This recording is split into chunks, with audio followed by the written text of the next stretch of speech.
Hiningi ka po niya kay Tito. Pumayag po si Tito? Sumulyap si Clea sa tiyuhin na nakangiti. Anang kaunti, Clea, sabi ng lalaki at parang alanganin na lumapit pero hanalikan naman siya sa tuktok ng ulo. Ang kuya naman niya ay sa pisngi niya. We came, sabi ni Tristan. We came because the Lieutenant General demanded. Demanded? She almost giggled. Umiling kasi ang Tito Tristan niya. Kailangan daw namin mag-usap tungkol sa'yo. He invited us to come and stay for a couple of days for your birthday. I think that man will ask for your hand. My hand? Naitago ni Clea ang mga kamay sabay ng pagnganga niya kaya natuwa ang tiyuhin niya. Oh Diyos ko, kasala na talaga. May engaged na sila. Yuhu! Bunyi ni Ninya pero siya'y napakarap naman. How could you say that? Tanong niya kay Tristan. Kahit na wala sa loob niyang kausapin ako bilang respeto dahil parang ako na lang naiwan mong magulang, karapatan ko raw na malaman ang balak niya sa bunso ng mga Mendez, which is to marry her once she's ready. Sinabi niya yon na purong Espanyol pa kaya ipinatranslate ko pa. Sana nga lang paraan na to para lumapit ka na ulit sa akin. Hindi si Clea sumagot. Baka mamaya gusto lang hututan ng tiyuhin niya ng pera si Mateo kaya't nagmamalapit sa kanya ang Tito Tristan niya. She does not want to be so suspicious but she cannot help it. Nang akbayan noon ang yaya niya, saka siyang umiti ulit. Sa'yo na si Yaya Loring. Pasasabugin daw niya ang buong Angeles City kapag hindi ko binigay sa'yo si Yaya. Kwento pa ng tito niya. Nayakap ni Clay ang matanda sa sobrang katuwaan. Hindi niya malaman ang totoong nararamdaman. Hindi niya malaman kung pinagtatakpan lang ni Mateo ang nangyari kagabi. Pero kung siya magsasabi ng totoo, walang duda na nakakalimutan niya talaga dahil sa lahat ng mga binibigay nito para sa kanya. I am so happy, Yaya. You're mine na. Akin ka na, Yaya ko? Tuwang-tuwang sabi ni Clea. Nasaan ba si Higante? Duminga sa paligid ang matanda. Wala po, Yaya. May anasikaso kaya nandito ako sa pulis para bantayan nila ako. May pumunta po kasi sa bahay kagabi. Yung mga taong pinakulong ko tapos nabaril ni Mateo yung isa. Kwento niya. Susme. Natutop na matanda ang bibig. Butit di ka nasaktan. Clea shook her head. Hindi po. I just stayed in my room and he did the searching and he shot one of the bad guys. Miss Mendez, pukaw sa kanya ng isang policewoman. Nakalimutan tuloy niya na may dala nga palang envelope ang babae. Halika muna sa opisina, your lawyer is waiting for you and we have to clarify something. Anang babae kaya tumango siya. Have a seat, Tito, or kung saan kayo tutuloy, pwede niya na muna akong iwan dito. Isama niya na muna si Yaya Loring kasi hihintayin ko pa si Mateo. He invited us to stay at Bustamante Mansion. Anang tito niya kahit natigilan naman si Clea. Doon din sila uuwi mamaya. Yan ang sabi sa kanya ni Tito Mateo kaya't nag-alsa balutan siya kanina madaling araw. Sa isang araw na sila uuwi sa bahay niya. Tumuloy na siguro kayo roon, Tito. Malamang na naka-inform naman yung guard para papasukin kayo. Okay then, isasama ko muna si Yaya. Sagot noon sa kanya. Niyakap niya ulit ang kanyang yaya bago umalis sa mga yon. Tapos tumingin siya sa mga kaibigan. Haba ng hair, mahal na matandang Lieutenant General Bustamante na sasakay daw sa Golden Ataul. Lagot ka, ikaw nang sasakay niyan soon. Biro sa kanya ni Debbie kaya tumawa na lamang siya. Diyan lang kayo at kakausapin ako ng pulis? Paalam ni Clea sa mga yon at tumango naman. Pagdating niya sa loob ng opisina ng babaeng pulis, nagulat pa siya na may sumalubong sa kanya ng yakap. Attorney? Gulat na tanong niya sa lalaki na kagad naman nagpabitaw sa kanya. I'm sorry, Clea. Nadala lang ako. I am just glad you're okay. Sabi noon sa kahamakbang at pinaghila siya ng upuan. Thanks, attorney. I'm okay. Aniya naman na binaliwala lang ang ginawa ng lalaki. Naupo naman ang policewoman sa silya noon at humarap sa kanya. Nilabas noon ang mga litrato sa envelope. Can you handle the pics? They aren't nice, Iha. Sabi noon at saka tinakpan pa ang mga litrato. Tamango siya at saka ngumiti doon. Opo, I can look at them. I'm okay. Sige, bilin kasi ni Lieutenant General wag ipapakita sa'yo kung ayaw mo. Mahirap na't baka masampulan kami ng bagsik na isang well-known air bomber. Nagget-get na sabi pa noon habang nilalatag ang litrato sa harapan niya. Bakit parang lahat na lang takot kay Mateo?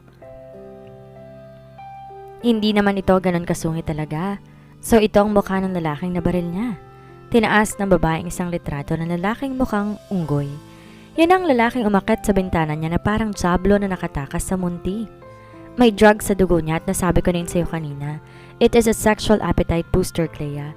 Kaya alam kagad namin ang purpose ay gahasain ka. Ngayon, nakatakas ang dalawa. Lumabas din sa initial findings na match ang mukha ng lalaking to sa nakasketch na mukha sa Angeles City na nag-iwan ng threat sa lola mo. It means to say na ang mga lalaking pinakulong mo ang talagang bumabalik para magiganti sa'yo. Can you take it? Okay ka lang na marinig to? Tumango si Clea. Natatakot siya pero very minimal naman yon. Yes, I can, but don't worry. You have the best security. Napatingin siya sa mukha ng babae. Aba, mukha may pagsinta pang policeman sa tanders niya. Mag-ingat ka, Clea, kasi armado sila. Dalawa ang baril na dala na napatay ni Lieutenant General. Bukod doon may balisong pa. Kargado ng droga at may bitbit pa sa bulsa. I can say sila ang uri ng mga taong patapon ng buhay. Parang suicide bomber ba? Di rin natin masasabi na hindi sila babalik. If they are mentally dislodged, they fear no one. They will aim for you and they will never stop, not unless they are gripping you in their hands. Clea nodded. And we're not requiring you to pursue the case that you filed against them. Kami na nagsampa ng kaso sa umpisa pa lang na tumakas sila at ngayon nadagdagan pa yun dahil proven na sangkot na naman sila sa pagkamatay ng lola mo. Nakuha rin kasi sa CCTV footage ng bahay mo ang mukha ng dalawang pumatay sa mga magulang mo kasama rin sa nagtangkang makapasok kagabi. May CCTV na ang bahay niya?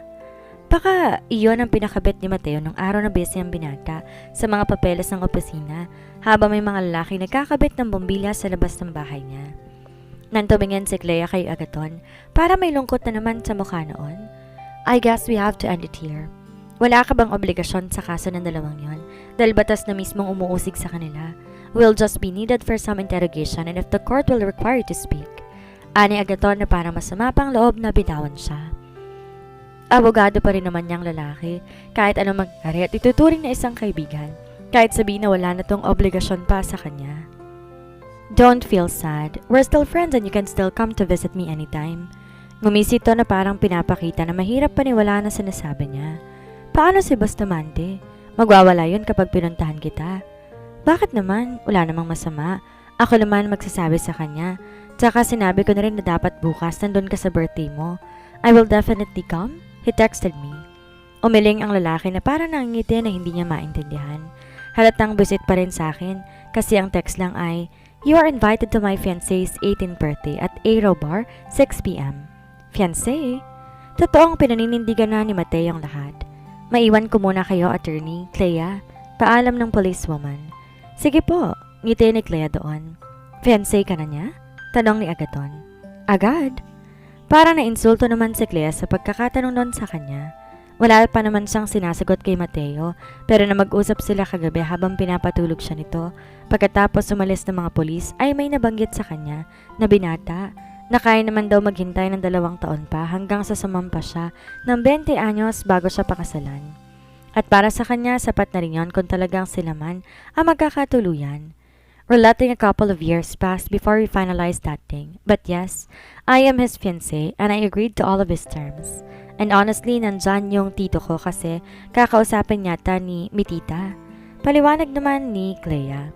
Agaton nods but still cannot hide the pain in his eyes. I understand. Talagang hindi ka na pinakawalan. Aasa pa ba ako, Clea, na after 2 years, pwede tayo? Saglit niya pinag-isipan ang dapat niyang isagot sa lalaki. Pero duda siyang makakawala siya sa damdamin na lumulukob sa kanya kay Mateo. Alam niyang mahal niya ito at hindi yun dahil sa utang na loob lamang. Marami siyang taong pinagkakautangan. At isa na ron si Agaton. Pero ni minsan niya yung ginawang sangkalan para pagbigyan niya ang lahat ng kahilingan na yon lalo na kung buhay naman niyang maapektuhan. May tamang pamamaraan para bayaran ang utang na loob at hindi pilitin ang sarili na gawin ang isang bagay na di naman talaga gustong gawin.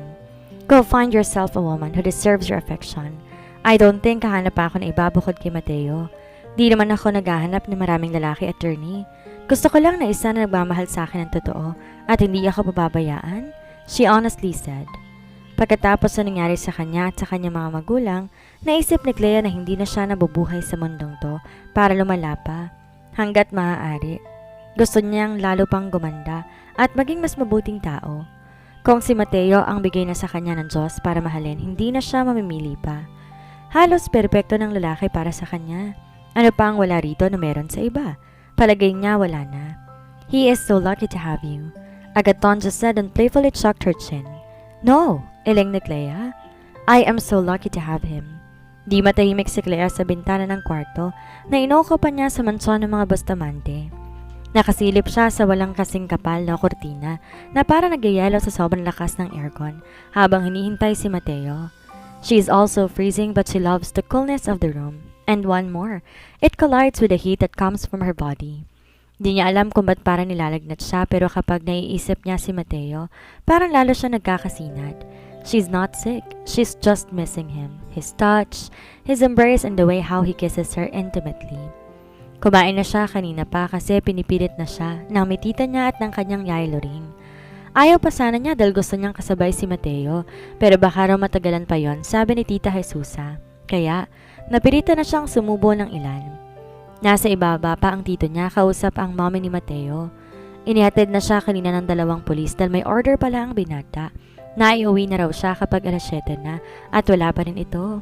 She hates him for that. Kinakabahan si Clea sa lakad ni Mateo sa buong maghapon at panaka-naka na sumasaglit sa isip niya na baka pinuntahan nito ang babaeng nakaboyangyang at nag-selfie. Baka naman naghahaplusan ng dalawa at kung ano pang ginagawa. Sa tuwing naalala niya ang paraan ng paghawak ni Mateo sa katawan niya at epektong dala noon sa buong katawan. Parang nilalamon siya na matinding selos at inis kung may iba pang nakakaranas ng ganoon sa ekspertong mga kamay ni Mateo. She exhaustedly sighed as she freed the thin cloth. Umalis siya na may bintana at naglakad. Sinipat niya ang sarili sa salamin nang mapatapat siya roon. She tugged the thin lace strap of her black Hello Kitty nightie. Yes, she's wearing the dress tonight because she is ready. She wants to surrender herself a night before she turns 18. Kinabukasan, 5:04 ng umaga, ang totoong birthday niya dahil yun na nasa kanyang birth certificate. At bago yon binigay niya ang sarili kay Mateo.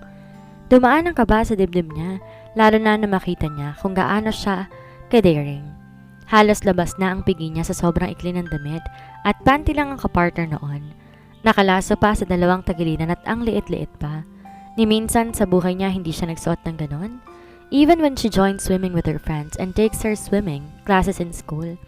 Pero naisip niya na wala pa rin ang higante na yon, parang alingalan niya na magbihis ulit at balutin ang sarili. Ines na nagmarcha siya papunta sa may mesita at dinampot niya ang smartphone. Sa kanya sinubukan tumawag sa number ng binata. Kamuntik siyang mapatulan na mag-ring naman bigla ang cellphone niya. And finally nawala ang masamang tabas ng kanyang mukha at ang pagkayamot na balita ng ngiti. She's been calling Mateo for the 100th time the whole day but he never answered any. Text messages niya puro wait baby ang sagot. Kagad niyang sinagot ang tawag. Hi baby. Bati ni Mateo sa kabilang linya. Hi baby mo mukha mo. Tampo niya pero tumawa lamang to ng mahina. Miss mo na ako? Bigla pang lumambot ang boses ng binata. Nang babae ka ba kaya ang tagal mo? Naiinis na napaupo siya sa kama at nagsalubong ang mga kilay. He continued chuckling. Hindi, saan ka nga galing? You weren't even answering any of my phone calls tapos ang tamad mo mag-reply sa text. Wala ka may sagot kung di, wait baby, wait honey, I'm busy, sorry I love you. Di mo ako naalala buong maghapon? Himaktol pa ni Clea pero ang totoo naalala naman siya ng tanghali na. He reminded her to eat her lunch. Oh God, the debutante is having her baby tantrums. I'm sorry. Anito sa kanya na di naman mukhang galit dahil tumatawa pa nga. Tsaka at least nag-sorry naman. There, I said it. I'm sorry. Ikaw lang sinasabihin ko ng ganyan and not even my mom heard me say sorry. What else do I need to say, ha? Anong ginawa mo? She instantly asked. Hindi ako titigil hanggat hindi mo sa akin sinasabi. At kung hindi mo sasabihin, wala ng team #Mitty. Mitty? Mateo and Kitty, sagot niya. Lalong tumawa si Mateo sa kabilang linya, kaya lalo siyang nainis. Huwag kang tumawa. Naiinis na ako. Pinagtatawanan mong uso sa mga bata kasi thunders ka na. Hindi ka makasakay sa mga usong love team. Angel ni Clea. Just can't help it, baby. Buwabata nga ako dahil sa'yo eh. Oh God, I couldn't believe I'd even feel this way. He said almost inaudible. Bilis na nga. Sabihin mo na lang anong ginawa mo maghapon. Kasi baka pinuntahan mo yung babae. Pamimilit pa ni Clea. She's testing how far he can really go being so patient to a girl like her. Clea heard a very low sigh. I met a very special person. He isn't a woman, honey. He is Colonel Hilario, a retired PNP officer who needed justice for his daughter. I helped him with some important matters, how to crush the gambling lord, Falcon Carino. I needed to focus because tonight the NBI will lead the massive search operations. Lahat ng negosyo niya babalikwasin ng gobyerno dahil hindi lang pasugalan ang hawak ng magkapatid na yon. They are human traffickers and drug dealers. It was an important subject, my Clea, and I badly needed not to be distracted. Pero na-distract mo pa rin ako. I'll tell you more details about your birthday because some are really complicated. Mahabang kwento ni Mateo na sinundan ng pagtawa na mahina. Did I explain it so well now? He softly asked. Clea nips her bottom lip. Sorry. Ngayon natameme siya dahil ramdam niyang di naman nagsisinungaling si Mateo. Komplikado talaga pala ang sitwasyon at involved din doon ang dalawang lalaki na pumatay sa mga magulang niya. Alam niya kung sino ang Falcon na iyon dahil naimbitahan din yon para magsalita sa korte pero di niya alam na isa palang drug lord ang lalaki. Di ka ba nakipagkita sa babaeng hubad na mukhang Diyosa? Napanguso si Clea. No, why would I? I love you and I will never ever cheat on you. I made to see it that those Cariños will fall this time because those men who killed your parents are also Cariños, the younger siblings of the drug lord. Kapag pumunta ako ng kampo para mag-file ng resignation, isasama kita para hindi ka magselos na may Diyos ang haharang sa akin at bubuka ka sa harapan ko. Mateo laughed but she just rolled her eyes. I don't find it funny. Diyosa siya talaga, di ba? Masama ang loob na tanong ni Clea. Kapag sumagot si Mateo ng oo, bababaan niya talaga to ng telepono. She's old, baby, and you are young and the most beautiful. He seriously declared, making her smile on the phone. Nakalog niya ang ulo ni Cutie kaya't ngumiyaw ang pusa. Bola man yun o hindi, basta't kinilig siya at wala siyang balak basagin ang sarili niyang kilig. Where are you? Pauwi ka na? Pag-iiba ni Clea ng usapan. Open your door, I wanna see you. Utos ni Mateo na kinalaki ng mga mata niya. Napatayo siya at saka humarap sa pintuan. Inay! Nasa labas na pala to ng pintuan niya. Kanina pa kaya? Nasip-sip niya ang hintuturo at parang di na mapakali ang mga bulati niya kung ano ang gagawin. Gusto niyang tumakbo sa walk-in closet para magbihis pero parang napaparalyze na siya. She started to walk forth and back, plumbing her forehead. Sinipat niya ulit ang sarili sa salamin at saka tumawad pa. Yikes! Labas ang puwet niya. Anong Bilisan mo't nanggigigil na ako, Clea ha? Mateo impatiently mused. Kanina ka pa dyan? Pumihit ulit siya tumitig sa pintuan. Kanina pa. I was downstairs an hour before I called you. Hiningi ko lang kamay mo sa bisit mong tiyuhin and I gave me the blessing to marry you whenever you're ready. Ha, best decision. Patutumbahin ko siya kung hindi siya pumayag. That was so nicely rude. Hindi ni Clea alam kung maiiyak siya o matatawa ba sa tindi ng ugali nito. Ngayon lang siya nakasumpong ng katulad ni Mateo na ang yabang-yabang pero nakakakilig ang kayabangan. At totoong hiningi na nga nito ang blessing sa Tito Tristan niya? He's quite so much of a man. He is so decided. Sige, uminga siya na malalim at nakayakap na hamakbang. Di na siya lumingon sa salamin dahil baka magbago pang isip niya oras na makita niya ang kanyang sarili na halos wala na rin namang saplot. That is going to be her best moment with Mateo. Best of all times wherein she will surrender to him wholeheartedly. She's going to throw all of her fears and her doubts and exchange them with the thought of having him around forever.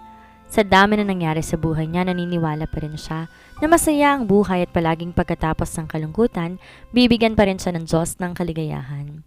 A reward for all her sacrifices in life and her heartbreaks, and He is the answer. Kinig ang mga kamay, pinihit ni Clea ang pintuan at binuksan ng kaunti. Mukha lang niyang sumilip dahil nahihiya siya. Todo ngisi siya pero alanganin yon. Diyos ko, pwede bang mag-back out? Baka kasi demanda siya di ba parang tinanggihan na kalamay sa itsura niya? Mateo settled his eyes on her face, most especially on her eyes. Walang ngiti sa labi nito pero parang nakangiti naman ang mga mata habang nakatitig sa kanya. Papasok ka ba? Siya nga. She almost bit her tongue because of her own question. Bakit naman tinatanong pa niya? Kasi nga nakaburles siya. Depende kung papapasukin mo na. He shrugs and cuts off the line of the phone. Pakiss, baby. I miss you the whole goddamn day. He took a single step in but she almost pushed the door. Sinalag lang yon ni Mateo gamit ang palad. Magbibihis lang ako, sanda. Tulak niya pero pinanigasan nito ang pagkakahawak sa pinto. Pinagka siyang sarili sa maliit na siwang. I'll just give you a good night kiss. Iipitin mo pa ako? Dinaldal pa ni Mateo talatang parang pagod kasi ang bukas sa mga botones na suot ng button-down shirt. Gulong buhok at wala sa ayos ang itsura. Pero naman sa bango, kasi tinalo pa ang may-ari ng isang perfume sa laboratory. Kahit na parang maghapon na pinagpapawisan ay mabango pa rin. Nawewang pa to sa may likuran niya pero humarap siya matapos na mailapat ang pinto. Tumaas ang kili nito at napabuka ang mga labi. His eyes automatically moved down on that pink-embellished, rubberized Hello Kitty head located at the middle part of her nightdress. Buwis buhay, Clea. Siya nga. Ngayon kapag mas ginusto niya na magpahinga, payakang babae ka. Jesus Christ!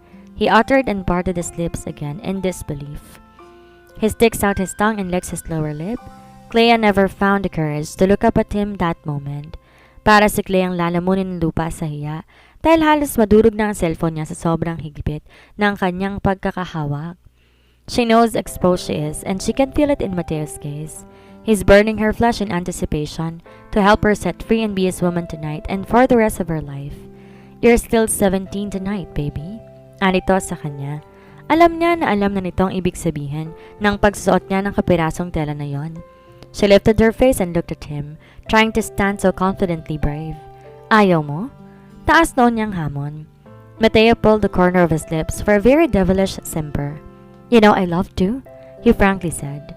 Gusto niyang pumikit sa sagot na yon. He's melting her second thought. Pero hindi ka pa 18. Dugtong pa ni Mateo para pinasadahan siya ng tingin. Gusto ka, sigurado. Sigurado ako. Ikaw sigurado ka kahit 17 pa rin ako at pwede kitang kasuhan? Matapang na sagot ni Clea. Oh my, Clea. Then if you're sure, he swallowed. Who am I to say no? This is what I wanted to do since that first time I laid my eyes on you. I don't care kung kakasuhan mo ko. He swallowed. Who am I to say no?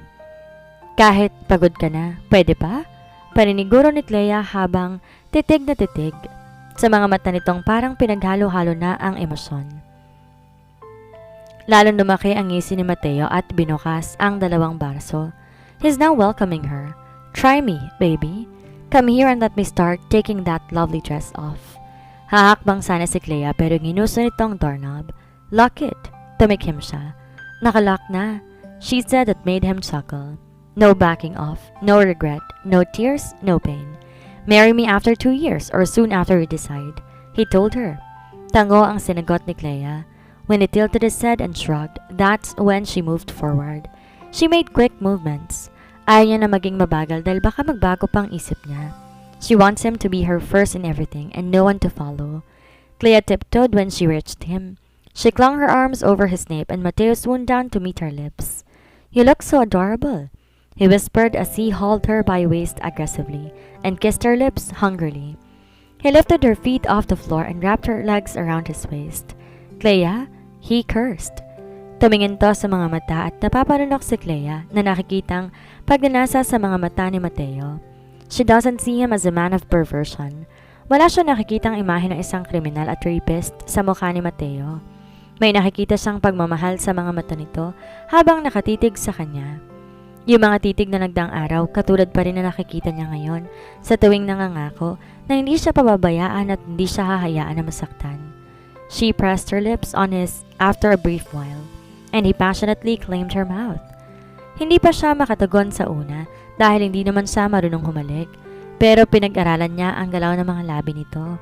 Hanggang sa nalaman ni Clea na ang kanyang katawan ay nakaramdam ng labis sa pananabik at lubos na nasunog ng apoy na parang isang napakalaking apoy.